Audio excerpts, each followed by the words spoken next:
this is James Randolph Azul. I'm 31 years old. I've been with BPO industry for almost 6 years. All of them are within healthcare accounts.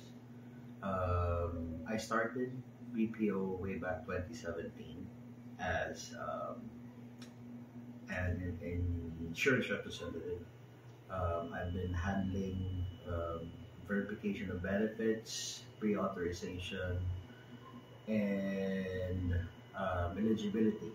Basically, all um, within the level one of insurance, healthcare. And then after which I've handled claims, interpretation, denials, and then moved on with RCN, Revenue Cycle Management, as a billing representative. I am now a senior associate, senior biller within my present company. I'm actually currently working right now, but once I get hired with your company, I will resign with my current company. The reason to why uh,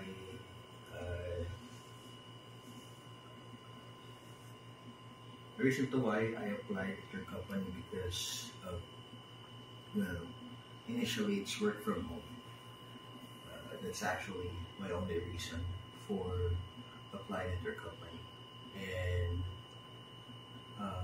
the fourth question, how can I differentiate myself from others? I think because of the healthcare background that I have already established within my BPO tenure, being a BPO tenure within healthcare accounts. I almost handle um, all the LOBs for healthcare. So I think I'm mostly qualified to have this job. So that's it.